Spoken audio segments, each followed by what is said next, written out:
Hello everyone, and welcome to TwstNotes, where I summarize the latest story update in JP. It's time for the final Chapter 7 update. I can't believe we're already here, but I'll leave the sappy stuff for the end. So let's get into Chapter 7, parts 328 to 349. After at least 100 parts, we get a U-Vision with Maleficent fighting Philip in her dragon form. They lament that everything could have been avoided if Maleficent had been invited and had been treated with kindness. We're finally out of the dream world. Silver and Sebek are the first to wake up, but we get an extremely long transition of every dorm waking up.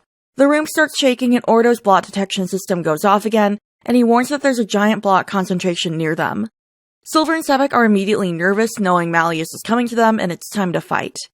Malleus arrives and, speaking in that Legion voice the other Overblots have in the past, says they'll rue the day they decide to defy him. He transforms into his dragon form, and the NPC students are freaking out. I would like to pause really fast and tell you we don't see a sprite or something of his dragon form. It's just a silhouette of his Overblot form. This is important information for later. His body breaks through the ceiling of the dorm, sending debris flying. It almost hits Ace, Epple, Yu, and Grimm, but Crowley protects them. Finally, he's doing something good for his students. He tells the ones not in on the plan to evacuate, to which they don't and just run around the dorm freaking out. Cruel and Train try to get the students to leave. Malleus blocks the exits with fire, and the staff try to put the fires out. They're injured in the process, and Crowley orders Sam to get them some medical attention. The Housewards and Ordo get evacuation plans going for their dorms. An evac finally happens. Silver takes over and orders the Insomnia students to follow Lilia outside, to which one replies Lilia is nowhere to be seen, and Silver realizes he's still asleep in the rubble at Malleus' feet. Silver and Grimm try to wake Lilia up, who isn't responding. Malleus blows flames between the two and Lilia. Vargas unsuccessfully tries to brave the fire to get to him, but is injured in the process. Hearing screaming and also going back for Yu and Grimm, Kaleem hurries back to Insomnia's lounge on his carpet. Silver has Kaleem get Vargas to safety, and Yu reassures Kaleem they'll be okay. He doesn't want to leave them behind, but Yu is like, no, we're good, take Vargas, that's more important. Silver orders the Insomnia students to follow the other dorms as they're all evacuating. Sebek, watching all of this unfold, completely loses it. He's saying how they can't beat Malleus and it was stupid of them to even try. Malleus is so much more powerful than them and also way larger than them, and he can't see them winning. The others are like, bitch, what the fuck? Ace and Deuce kick Sebek to the ground and tell him not to chicken out. Adus Yu tell him he's been fighting this whole time for this one chance, and tell him it's his turn and again, stop being a chicken. He finally regains his composure. Crowley rushes in telling the other students to hurry up and evacuate. Sebek and Silver now have to keep Malleus confined to Insomnia until Idia gets to them with special equipment. The freshmen go to leave when Malleus causes thorns to appear, dragging Grimm and Yu deeper into the dorm. The other freshmen struggle out of the vines. Ace and Deuce obviously want to go after Yu and Grimm, but Crowley tells them there's no way to rescue them at this point. Silver yells to Yu, Grimm, and Lilia that they'll come back and save them, and they rush out of the dorm to meet Idia.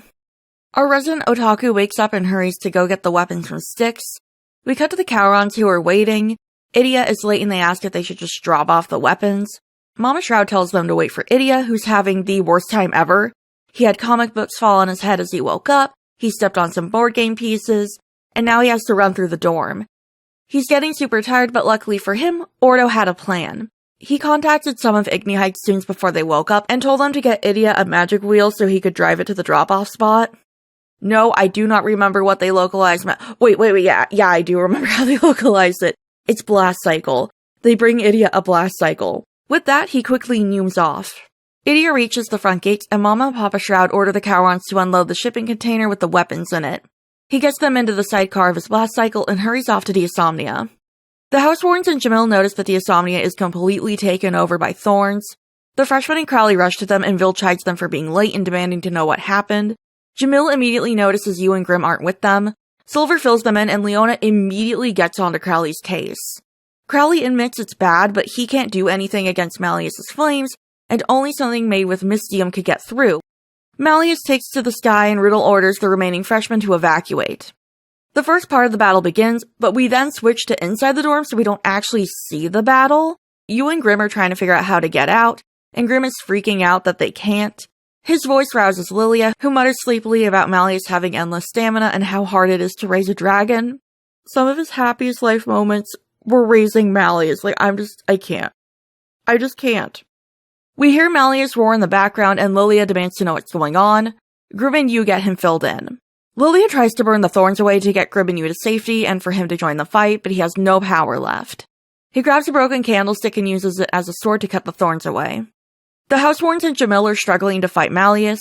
Riddle says he can't take much else or else he'll overblot as well, and Crowley screams at them to stop. Multiple students overblotting would not be good after all, but luckily Idia comes riding in on the magic wheel to save the day. Leona orders the others to cut a path for him. Now that he's here, Crowley tells the others it's their turn to evacuate. Before he leaves, Jamil tells Idia that Yu, Grim, and Lilia are still in the building. Vil leaves their rescue to him. Idia is not really happy about it and gets the weapons set up. I'm gonna be real, he doesn't really do anything. He's like, oh, that sucks, I'm not doing that, and then he just kinda doesn't. The Mystium armor changes depending on magical power, so Sebex changes into the Briar Valley Royal Guard one, and Silver changes into the Knight of Dawn's armor. Okay. Malleus taunts them about their new toys and goes in for the attack, and the battle starts.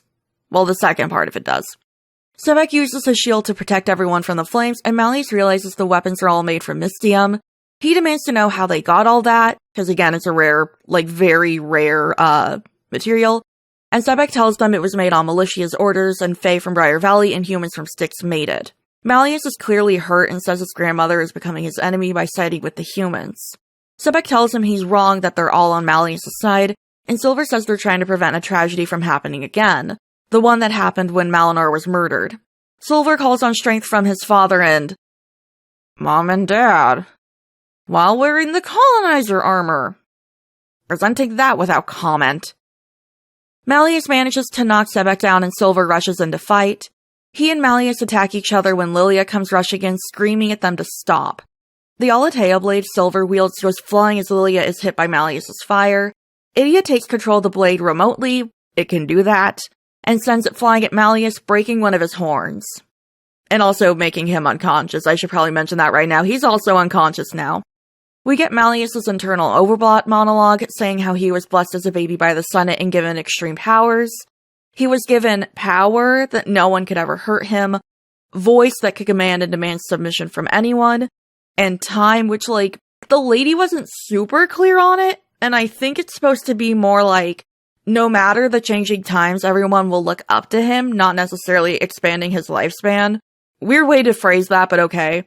But Malleus basically says he didn't want any of that before we go into flashback mode.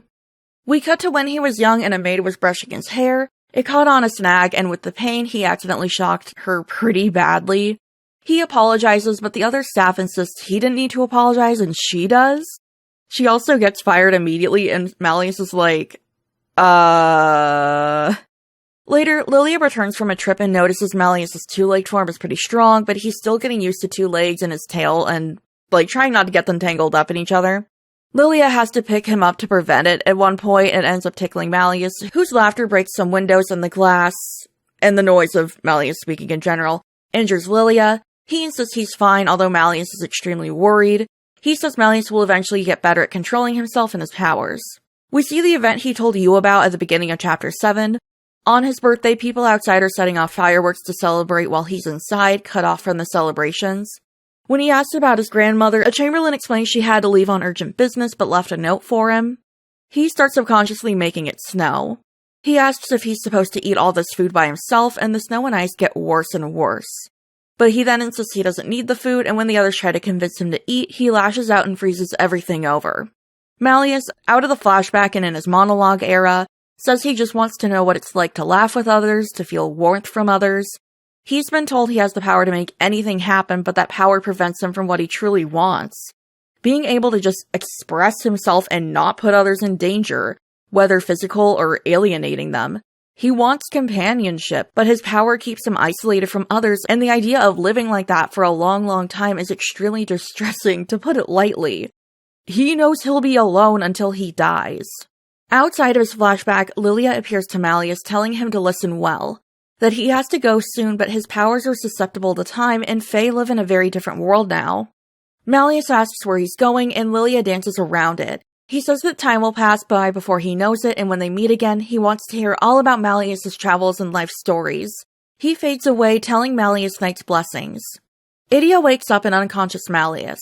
Charon surround him, and when they prepare to capture him, Idia tells them to stop. After all, Malleus won't be able to use magic for a while.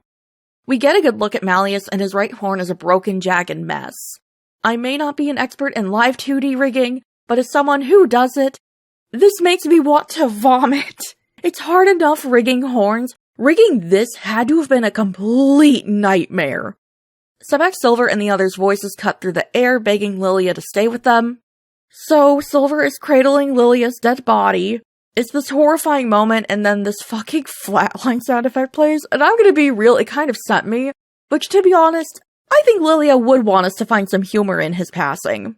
Silver's hair turns blonde with Lilia's death as Lilia's blessing over him has ended. That is what got me. Not the flatline, because again, that was kind of funny, but when that happened, I was just like, oh god, no! Malleus is horrified at what he's done and starts breaking down. He tries to cast a spell to save Lilia, but he can't cast anything. He starts sobbing, saying he didn't want to be lonely and never wanted any of this to happen. He calls out to his parents, saying he'll give up his wings, his life, anything to bring Lilia back. Grimm asks if Lilia is truly dead and he's not playing a prank, which Yu replies that no, he's really gone. Ordo says without Lilia, they would have never been able to break the Overblot and gotten the team together. Idia gathers up the gang and tells them they should let the Diasomnia gang have a moment alone. They start to leave when a bright, shining light appears around Malleus and Silver. Magical powers concentrating around Malleus' broken horn fragment, and Silver's ring from his sperm donor dad is shining. Silver tells Malleus to take his hands. A wish is the strongest, most pure form of magic, so together they wish for Lilia to return to them, with Malleus telling Lilia he loves him. The magical force breaks the ring and the horn fragment, but sure enough, Lilia starts breathing again. He still thinks he's dead for a moment, thinking Malinor and the Dawn Knight have made up in heaven and like, you know, I don't know Malinor well. I will fully admit that. But I don't think she's where the Dawn Knight is. It'd be too hot for her there. Anyways, Lilia realizes he's alive again. Silver and Sebek embrace him, sobbing. He says they did a great job and he's proud of them. Lilia apologizes to Malleus for making him feel lonely. He says not to cry because a storm might arise, but seems to realize Malleus is all out of magic juice and tells him to let it all out. He says they're all still babies, and babies cry after all, and everyone just continues, like, hysterically sobbing. We cut to a few days later. Students are talking about the news and how Militia had to appear on TV and apologize for Malleus, and that a lot of people are finding the whole disaster hard to believe. The freshmen minus Sebek are eating lunch together. Ace agrees that it's such a weird situation that he'd have trouble believing it too if he hadn't been a part of it. But all things considered, very few people were injured, and Apple even thinks Spell Drive games have more injuries. Ordo says that the FLDA, or Fairy Dream Life Association, is trending on social media. Although it sounds like a really bad virtual reality world, it's actually just a bunch of people who say they would have been happy living in Malleus' dream world. The freshmen are all super confused on why anyone would want that. Ordo thinks people must think it's like a theme park sort of experience, and I just know that somewhere in the universe, Sunday Honkai Star Rail is waking up in a cold sweat. Anyways, we learned from Deuce that there was an emergency briefing for parents where they were reassured the kids were all safe and that something like this couldn't happen for another 200 years when Malleus' horn fully grows back. Although Ordo says he's not sure if that's fully true since there's no precedent to Malleus. Anyways, some people would have liked the dream, others are mad about it, but the guys are all annoyed that outsiders are weighing in. At a house ward meeting, Crowley tells the guys that the International Magic Council has declared Malleus as, like, a living magical disaster. As Idia puts it, he's phoning in from Styx, he's not physically there. He says Malleus is like a natural disaster where they're basically impossible to prevent from happening. With people like Malleus who are capable of creating magical disasters, it's said in-game you can't prevent them from being born or killed. The deep lore Twisted Wonderland is called Twisted because abortion is outlawed. I mean, yeah, I'm slightly joking, but for reals though, abortion bans are a nightmare and put people in significant danger. In this house, we love abortion, we love divorce, we pop some pills, our thyroid medication, and we ride our horse, the one that had a gender reveal party for its baby. Also, I mean, jokes aside, they don't actually say that abortion is illegal in Twisted Wonderland, but we have to find some humor in this update because there's a lot of feels. We just have to make our own fun in this place. Anyways, part of the council's discussions and shit is because Malleus extremely regrets the whole thing, and only 15-ish people were injured so they didn't go harsher on him. Although honestly, if it's just 15, it makes me wonder how many people are getting injured in Spell Drive games. None of the injuries were that serious, but Sebek and Silver are hospitalized. They actually healed up completely in a week, but the hospital and Six were wanting to do tests on them, and they're just kind of going along with it. Faye from Briar Valley came to repair Deisomnia, and Militia has donated several valuable items to various research institutes across Twisted Wonderland as a means of atonement, as well as paying for damages and stuff. Crowley reveals his other announcements to the students. Lilia will return to the school and not drop out.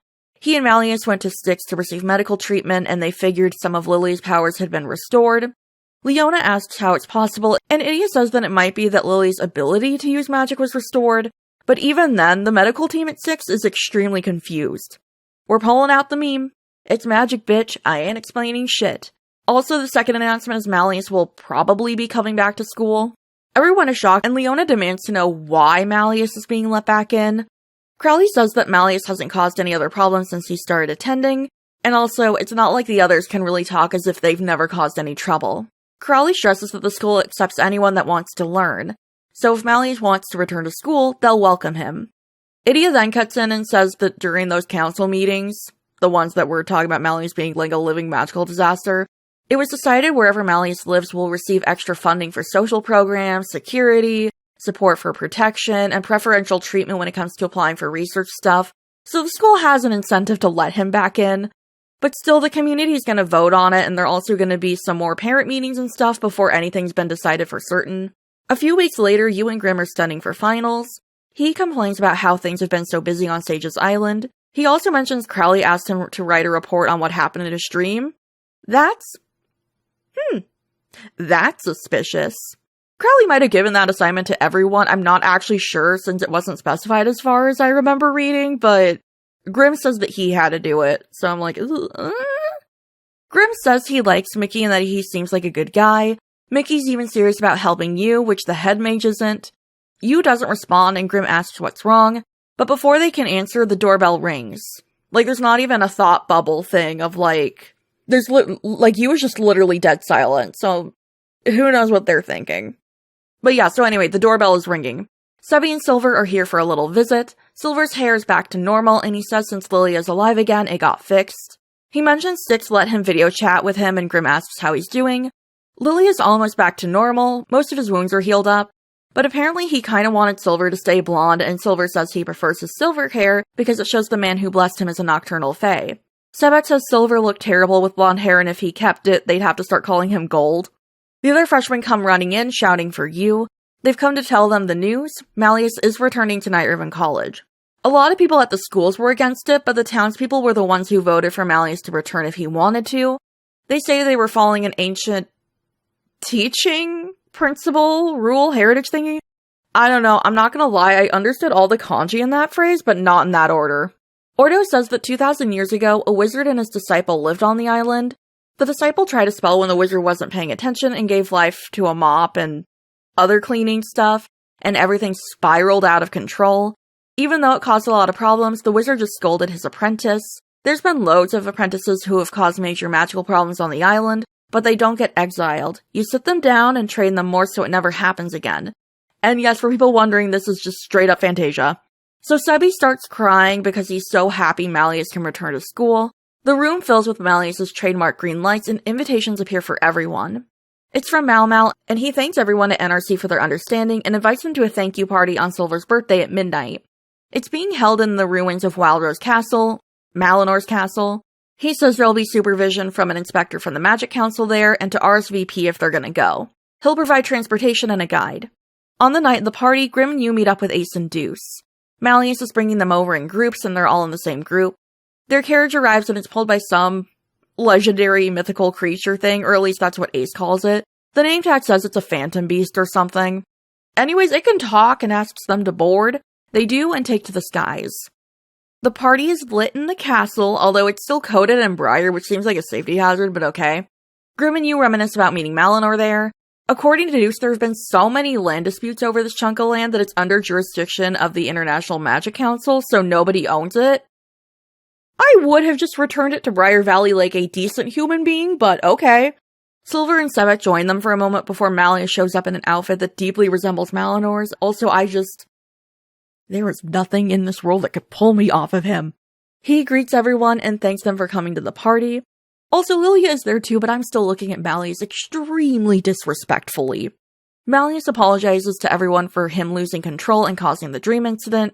He says he'll be more diligent in learning to control himself and ensure this never happens again.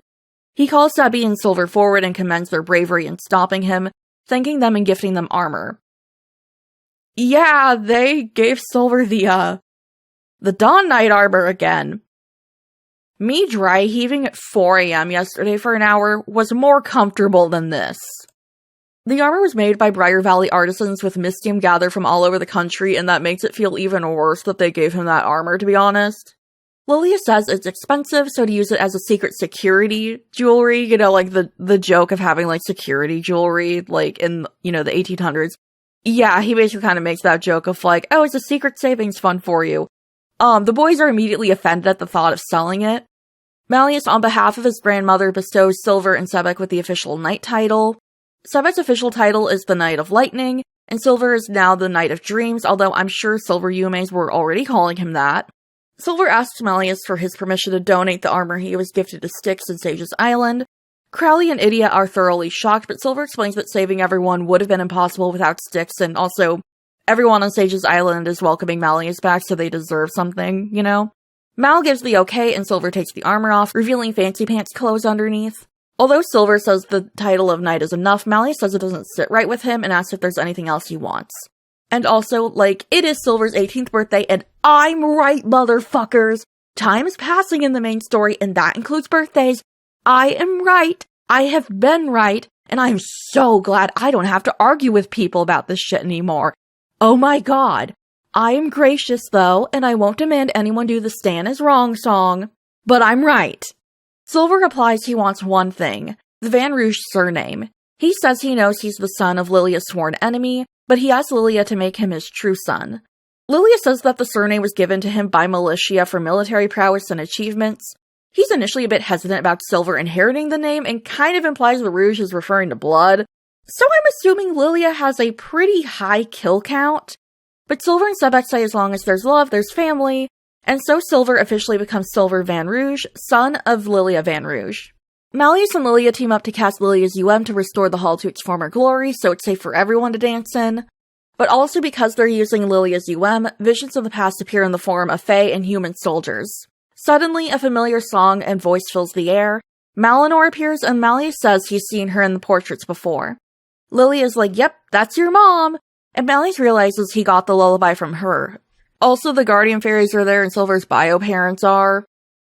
Yeah, so they made a live 2D model for Leia for literally 5 seconds of screen time, but you can't make one for Dragon Malleus? Like, are you kidding me? No one wanted this! Like, she's pretty, but who wanted that? Literally no one cared about that. Who fucking decided, like, oh, we need a Leia live 2D, but, like, we don't need a Dragon Like, what? Who was in charge of that decision? That's so fucking dumb. Like, oh my god, like, okay, even, like, literally, she is there for, like, 2 parts max. And Malleus, in his, like, dragon form, is there for, like, more than that, and is way more story important than Leia. And I'm just like, what? And it's not even like the NPCs where her, like, face is not there. Like, she has a full face. Like, her eyes blink and move and stuff. Like, she has rigging. And I'm just like, god, it makes me so irritated. I'm like, why did you just not go for Malleus? Like, we did not need to see Leia. We really didn't. Anyways, with the spell complete, Malleus tells everyone it's time to dance. With the visions of the past, Silver dances with his bio parents and Malleus with his mother. Also, there's Kingdom of Briar soldiers dancing with silver owls, and, like, I'm gonna do a whole postmortem on this later, but not gonna lie, that feels extremely distasteful of the Twist dev team to do. To put it extremely lightly.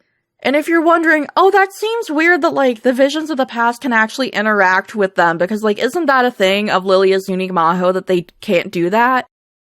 Well, it turns out they might be ghosts. They might actually be ghosts. With, the parents fading, Silver and Malleus say farewell to their parents.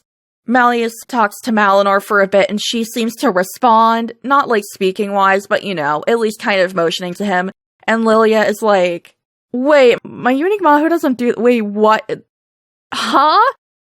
And Malinor is just kind of like, LOL later, and fades away. So yeah, we got ghosts.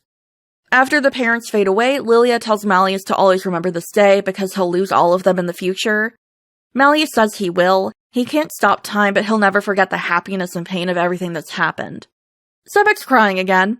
Grimm asks him what's wrong, and Sebek is just very touched by everything. With Sebek and his feelings, Grimm says the party's boring just standing around and he has you dance with him. Everyone has fun at the party, and that's where the chapter ends, with everyone smiling faces and having a great time at Malleus's party. When I started this series 2 years ago, I wasn't anticipating chapter 7 to be this long, and I certainly wasn't expecting all of this. Not just story, but the series' reception. I just kind of did the first one as a test and was surprised with how much everyone loved it. Admittedly, this series can be stressful to make, but seeing how much everyone loves it makes those difficulties worth it. So whether you've been here since the beginning, or if this is your first time watching one of these, thank you. This has been a long journey, and no matter where you got onto this happy party train, I'm glad you were here to listen to my stupid jokes and over-explaining small details that I probably didn't need to derail videos for. Before we leave, I'd like to give a special shout out and thank you to my ladyfingers in waiting, who support me and allow me to continue making videos. So a giant thank you to Bree, Starbear24, Annette, Meechgal2189, Eel, Omimi, Ukaku, Richter32, Crabjail, Yungumo, Farafo, and Yoza the Kiseki. Thank you guys. I really appreciate your support. I don't know when chapter 8 is going to drop, but I'm going to continue to do the series. So I hope you'll join me for the next leg of this journey. Thank you, every pony, and I'll see you later.